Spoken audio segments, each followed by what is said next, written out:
If you want a large luxury 7-seater SUV, which you did choose between the new Mercedes GLS, the BMW X7, or maybe you ditch the Germans and their fossil fuels and go for something electric from America. Yeah! To say the day, yeah! Sorry about that. In this video, I'm going to tell you which of these three cars is best. It's sort of like the Battle of the Bulge, quite literally. They're huge. Let's start off this group test by talking about the engines you can get these cars with, starting with the GLS. So you can get it with a 3-litre straight-six petrol, 2 3-litre straight-six diesels, or 3 4-litre twin-turbo V8s. Now just notice something really weird. For some reason there's this fake carbon fibre effect plastic in the engine bay. Why have they done that? The Model X doesn't have an engine bay, so I'm showing you the badge which says dual motors because it has 2 of them. Now you can have it in 2 flavours, either a long range version or the performance model. Finally then we come to the BMW, and it's available with 3 engines. There's 2 3-litre straight-six diesels or a 4.4-litre twin-turbo V8. I know which one I'd rather have. And it's the one in this car, the M50i. So it's 4.4-litre twin-turbo V8, puts out 530 horsepower.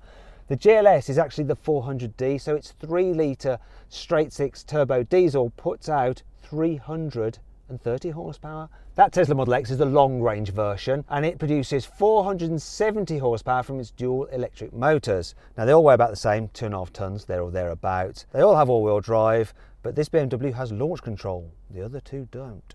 But let's have a drag race. May seem odd because they're a bit mismatched, but I just want to see what happens when you race a diesel SUV against an electric SUV and against a petrol SUV. So let's do it. And of course, I love a good drag race, don't I? 3, 2, 1, go. All got off pretty much the same. Ah, BMW power. There we go. Tutty bye. They smashed them. Good old-fashioned V8. Let's see what happens in a rolling race then. Let's have the cars in comfort mode and in automatic for the gearbox. Obviously, doesn't matter with the Tesla, it's always automatic. Let's get up to 50 miles an hour, and then I'll call it in. 3, 2, 1, go! Oh my God. Look at that Tesla go, it just took off. Can the BMW catch it up before I run out of road? Can it? Can it? Can it? No, I'm having to brake hard. Yeah, bloody hell. That was close. I almost smashed into the barrier. If that was on the road and I needed to get past the Tesla, I just wouldn't. Not at legal speeds. Oh, what happened that time then, Tesla? No gearbox to trouble me. Just went. How about you, Mercedes? I'm just slower. He is down on horsepower, to be fair. But diesel, like for like, is not going to beat a petrol. Petrol's just rev higher, and neither are going to beat an electric car like for like because they just have that instant response. Okay, let's talk about prices. So the BMW X7 starts from just over £70,000. Meanwhile, the Tesla Model X costs from £86,000. And finally, the Mercedes GLS starts from £75,000. Now I'm going to compare these cars' design. I'm going to come right out and say it. I prefer the look of this Mercedes GLS. For starters, it is the biggest. It just stands out so much more on the road than the other 2. I also like the roof rails, the chrome trim, the running boards, alloy wheels up to 23 inches in size. They are huge. And of course, you've got the big Mercedes badge on the grille. But there is one thing I don't like about it. Fake exhaust. Look. What the heck is the point? Why do that, Mercedes? Why? You don't need to. It's enough. Just stop it. I think the next best looking is the BMW, despite its controversial grille. I've actually spoken to quite a few people within BMW and they don't like this, but I don't mind it at all. I think it gives the car plenty of attitude. But if you stare at it too long, it does sort of look a little bit like Bugs Bunny from the front. It's like, yeah, what's up, Doc? Finally, we come to the Tesla, and its design has basically been wholly influenced by the wind tunnel because it's been made to be as aerodynamic as possible to maximise the range. The downside is, it means it looks like a blob. Not an SUV, not that keen. I'm also not keen on some of the panel gaps. The top of the door doesn't line up, this doesn't line up, there's huge gaps here. There's absolutely no way any of that would pass quality control at Mercedes or BMW, and if it did get through, whoever allowed it to would immediately be sacked. However, this Model X has a feature the other two can't match. It's Falcon rear doors. Look at that. Look at that. Awesome. Here on the inside, the Tesla continues its high-tech theme, mainly by the fact you've got a huge tablet for your infotainment screen. And then there's this massive windscreen. It's lovely at times. The problem is, if the sun's in a high position, yeah, sun blinds don't really do much. Now, you do have leather pretty much everywhere, which is nice. Not so convinced by this brown wood trim on this particular car, but in places, it doesn't feel quite as well put together as the two Germans. This bit doesn't even fit properly. Same story as the outside then, really. Here inside the Mercedes, I do find the interior design just a little bit more interesting. Once again, huge screen dominates the dash, but this time it's lengthways rather than vertical. And I have to say, Mercedes wood trim is better. And the whole car just feels a bit more solidly put together. The GLS's steering wheel is loads nicer than the Model X's as well. It's not all perfect though. I'm not a fan of these sharp edges around the wood trim here. Also, why the heck have we got scratchy plastics down here on a supposedly premium car? And then there's the leather. Now, I like the leatherette you get on the dash and here and on the door tops, but the actual leather you got on the seats as standard has a weird texture to it. It's like they've skinned a wrinkly old man who's been out in the sun too long. What's that all about? When you first climb inside the X7, it doesn't have the initial wow factor of the other two cars, mainly because it has a more traditional two-screen layout for its dials and its infotainment system. But then, when you spend a bit more time on it, you realise this is actually the best interior, especially in terms of the build quality. Everything just feels a little bit more solid and better put together than in the other two. And the materials, there's nothing cheap anywhere in this car, anywhere. It's all gorgeous, all luxury. Now, I should point out that this car does have the upgraded individual leather seats, but even the standard ones are really nice and the leather is good quality. And then there's other things you can add to the car, such as the crystal gear lever, the crystal starter button, iDrive controller, and the little crystal there on the volume control. Plus the Sky Lounge panoramic glass roof, which has these little elements in them that when you put the ambient lighting on, they light up as well. And at night that looks really, really cool. I like this interior. Now let's talk about the infotainment systems, and BMW's iDrive is very good. It's quite easy to flip between different menus and stuff, and you can operate it as a touchscreen using the swivel wheel, gesture controls, or voice commands. Now let's just check out how good the voice commands are. Hey BMW. Hello, what can I help you with? Take me to Burger King. Which one of the destinations shall I select? Cancel. I'm on a diet. All right. Generally, the system is pretty good. Sometimes it doesn't understand you, but you can use it quite handily when you're just driving along. One thing that I'm not so keen on though is the digital driver's display. It's just a bit dark and dingy, and it doesn't show all that much information. I don't like the way the rev counter goes backwards either. It's a good system. It could be better by having Android Auto as standard. You can't get it with this car at the moment, but in future BMW will be adding it. Here in the Mercedes GLS, you do get Android Auto as well as Apple CarPlay. Yay! Also, overall, I think the infotainment system is slightly better than the BMW's. Part of the reason is the screen's just a bit shinier and clearer, especially the digital dials. They show more information and you can change the look of them as well, which I like. You also have similar input methods to the BMW, apart from gesture controls. It doesn't have that, but you can still control it by the touchpad. You can control it using the touchscreen. You can control it using the buttons on the wheel as well if you want to. And of course it has voice commands, so let's just see what they're like. Hey Mercedes. How may I help you? Take me to KFC. Select an entry, please. So yeah, that's fine. Cancel. The Tesla Model X also has voice commands, so you do have to press the button to activate them. Take me to a vegan restaurant. Let's come up with some there, though I'm not sure that Zizi's best known for being a vegan restaurant. It's more a pizzeria. You can access games on this car, so check this out. If you're just stood waiting for someone, you can do this, look. You can play different games, but the best thing is the whoopee cushion. You can actually have it so that when someone sits on one of the seats, it makes a farty sound, and you can actually change the noise of the farts for however you want them.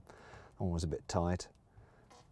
Oh, What it doesn't have though is Apple CarPlay nor Android Auto at all, but it doesn't matter so much because you've got this huge screen and it runs Google Maps, so you just use Google route guidance anyway. This screen itself is lovely and you can control all the car's functions through it. The only problem with it is that it is rather distracting, especially when you're having to look all the way down there to control certain things. That's why I actually prefer screens that are lengthways rather than vertical like this. But there you go.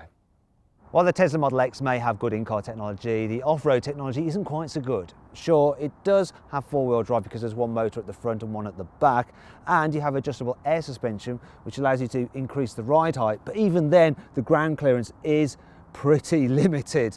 Plus, the car gets road tyres as standard, which aren't great for off-roading. I think if you went off the beaten track in this thing, it could get stuck. It's more for the school run, really. Just like the Tesla, many X7s will be used for the school run, but it's also more capable if you need to go off-road. It has better ground clearance than the Tesla. Like the Tesla, you can raise it up. In fact, you can raise it up by 40 millimeters over the standard height. And it should be okay enough for most people's needs. If you need even more off-road capability, there is an off-road pack, and that gives you special off-road driving modes, a sump guard, and a lockable differential. If you want to go off-road, then the GLS is going to be the best bet. For instance, if you fit the optional off-road pack to this car, you not only get an inter-axle locking diff, you also get a low-range gearbox. That means it is better for going up steep inclines. Eventually though, you will run out of grip, depending on what tyres you've got on it. Oh, no. Oh, no. But if you need to get down safely, it also has hill descent control. And it works even in reverse. Look, oh, there we go. It'll just take me down smoothly. I'm not even doing the brake, it's doing it for me. And that's not all. You can actually get this car with a special suspension upgrade, which effectively moves the wheels up and down so it can walk over bumps and ruts. It's really cool. Plus, you can use that feature to make the car get jiggy with it. Oh, I almost forgot. With the off-road package, this GLS has by far and away the best ground clearance as well. The GLS isn't only the best off-road, it's also the best for towing. It can actually tow up to 3.5 tons, which is a lot of tons, believe me. Plus, you get one of these as standard. No, an electrically operated tow bar. Or is the car just pleased to see me? You can get an electrically operated tow bar with the BMW as well. Though it's not standard, it'll cost you just over £1,000. And even then, this car's towing capability still isn't as good as the Mercedes. It can only tow 2.7 tons. Still all right though. The Tesla has the least towing capacity at 2.2 tonnes, and also if you fit 22-inch alloy wheels, that figure drops to 1.5 tonnes. I don't know why. Also, it does come with a tow hitch, but not an electrical one. You have to fit it yourself. Oh, it's all rather heavy. Obviously, these cars are going to spend more time carrying people than they are towing stuff. So how they fare in terms of passenger space is really key. So let's start off with the Tesla, and as you can see, it's fairly roomy back here. I like the way that you've got glass in the roof, you've got huge rear windows, and you can recline the middle seats quite a lot. If you need to, you can, there we go, slide them forwards and backwards just as you like it. Trouble is, when you're trying to have 3 in the middle row at once, the body isn't the widest, so you can feel a little bit cramped. Also, the way the doors are mounted means this central section is quite low, so the person in the middle seat doesn't have much headroom. At least the completely flat floor means there's plenty of room for everyone's feet. Now here in the middle row of the X7, you probably noticed that I've got 2 individual chairs. That's an optional upgrade. Normally you would have a 3-seater bench. It's a bit like the Tesla, you can have the same layout in that as well if you pay extra for it. I do like it like this. It just seems more roomy, and you've got these individual proper chairs with armrests there, which I can't seem to operate. I can't operate it. There we go. Unlike the Tesla, standard you get electrically operated seats. There's loads of adjustment in them, and you sit a bit higher as well, so you feel more supported in your seat. I like the glass roof as well, lets in lots of light, and the rear windows are big. Yeah, it's comfy, it's big, it's very spacious. Nothing to complain about really. Just like the other 2 cars, you can get the GLS as a 6-seater version with captain chairs in this middle row, but not in the UK, it's this 7-seater version only. I can't complain about the space though. This feels like the biggest car. There is just so much knee room and headroom. It's really, really spacious. One thing I'm not so keen on though is the fact that the chairs do feel a little bit firmer than in the super plush BMW. Also, I still can't get over this, look, especially the middle seat. It's just this big expanse of that weird textured leather. Why'd they do that? Better to have someone sat there. In fact, if someone sits there, they will be quite comfy actually, because it sits quite low, the central seat, and the car's wide enough that you don't feel too squished in. Yeah, it's really, really roomy. And of course, yeah, you can move the seats forwards and backwards and recline them by controlling them electrically. And I prefer the location of the electrical controls here on the door rather than having to reach down by the side of the seat. Here in the very back of the GLS, it feels quite roomy as seven-seaters go. And the seats are quite high, so you're at a natural position. I like it.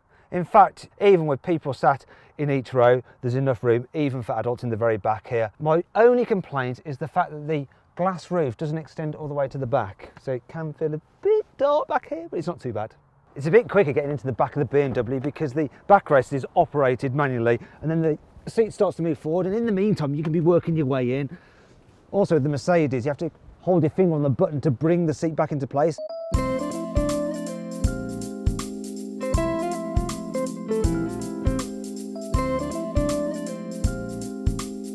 With the BMW, you just flop this back down and it will steadily work its way back into position. Now, it does feel a bit more luxurious back here than in the Mercedes, and the fact that you get a separate little sunroof here in the very rear does help. It doesn't feel quite as roomy though. Knee room's a touch tighter, so is headroom. The seats aren't quite so high off the floor, but it's not too bad, and I could go quite a fair distance in the very back of this car, even with people in the other two rows. It's nice. It's definitely easiest getting to the back of the Model X because the seat mechanism is just simply just press the button there, then you manually slide it forward, and these huge openings makes it super easy to climb in. Yep, pull this back, come on, come on. Oh shoot, this is all gone awry. Right, that's not great, so I'm gonna have to, oh! I'll just hit my arse on that. How do I do this? Where is it? Oh.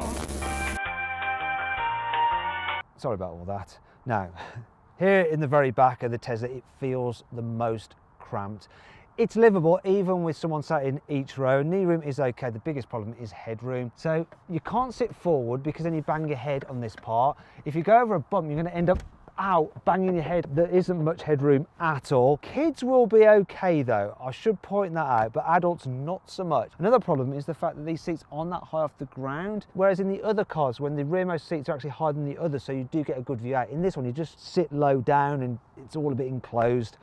This is the one I would like to go the least distance in the back of. How about when it comes to fitting a child seat though? Well, all cars come with 4 ISOFIX anchor points, so 2 in the middle row, 2 in the very back row, and they're all very big, so they're quite easy to fit and install seats without having to move seats forwards or backwards. This car is actually the best though. These Falcon doors, yet again, paying dividends, making it very easy to get the seat in and into place.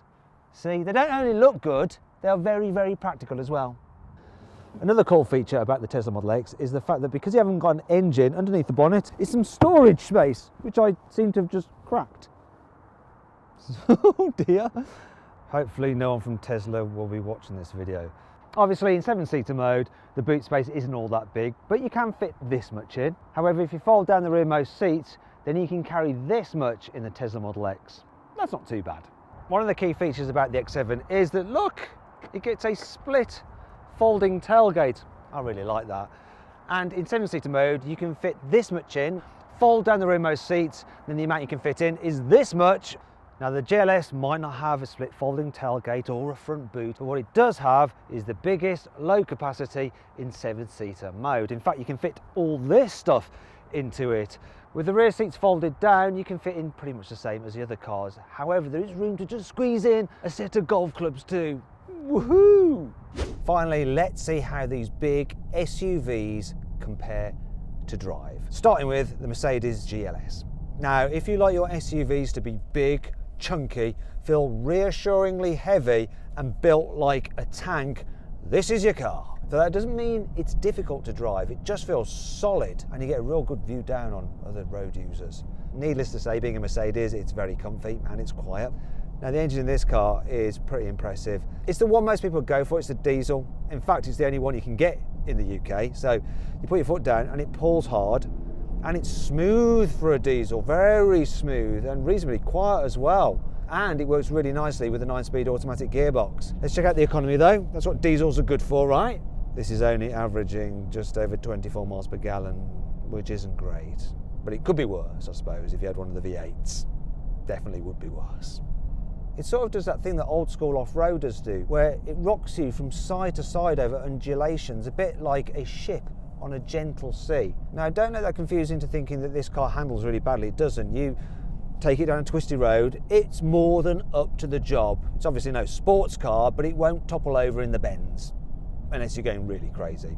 But you're not going to go really crazy, because you're going to have 6 passengers on board, many of which will be kids, and they'll just be sick all over the interior. Jumping in the BMW after the Mercedes, it feels like a slightly smaller car, from the driver's seat at least. When you look in the mirror and see how much car is actually behind you, you realise it's pretty much the same size. It's odd how it does that though. I think it's the way it all wraps around you. Now in terms of comfort, there's really very little in between the two cars. Maybe this is slightly smoother over bumps, and maybe this is a bit quieter. I'm absolutely splitting hairs. One thing you do notice is the difference between the petrol engine and the diesel, and this has got a load of pulling power, and it's smooth and it's lovely and it sounds good. It's not particularly good for the planet though, because it's doing less than 18 miles per gallon. Oh, I can't fault the gearbox though. It's super smooth and responsive. It's lovely to drive. Now, when you put it into sports mode, it does stiffen things up a bit, and once again, it's maybe a little bit sharper than the Mercedes through the twisty bits. It doesn't seem to do that side-to-side shaky thing like the Mercedes. You're not going to be pushing these cars particularly hard anyway, so do you care? If you do, then this is probably a slightly better bet. If you don't, flip a coin. Finally then, onto the Tesla Model X. It feels the most sporty of the three. You sit lower in it, the suspension is firmer, so you feel bumps a bit more. The steering is a touch sharper, and then you've got that throttle response. Because there's no gearbox to kick down and no turbos to spool up, when you accelerate, it responds immediately. Makes it brilliant for just nipping past other cars on the road. Really quick, and it makes it fun as well. Also, because the batteries are mounted low down in the car, it has a low centre of gravity, so it actually goes through corners better than you may expect a car looking like this could. One thing I do notice about it though is that even though there's no engine rattling away, the sound insulation isn't as good as in the German, so you hear more tyre noise and a bit more wind noise as well when you're going quicker. As for the economy, well, being an electric car, I've got different readings. So it's saying it's doing 532 watt-hours per mile. Now, it doesn't matter about the cost of that, because you can charge this thing for free at Tesla superchargers. What does matter though is the range. So Tesla says this car will do 314 miles on a full charge, but based on that amount of energy consumption, I'm only going to get about 188 miles. I haven't done very well in terms of economy in all 3 cars I've been driving, to tell you the truth.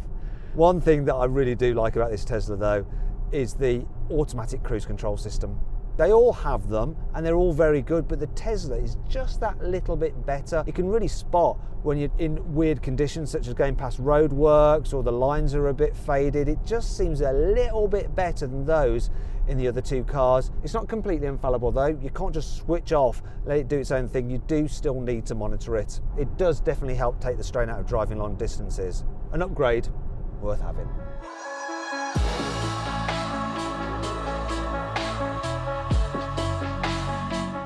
Picking a winner from these 3 cars is actually very difficult, because they're all very good. Now, if you don't have access to charging points, you're going to need one of these 2. And between the Mercedes and the BMW, I think the BMW just edges it. It feels a bit more luxurious and it's slightly nicer to drive. But if you do have access to charging points, I would ditch these 2 and go with a Tesla Model X, simply because it feels more like you're driving into the future.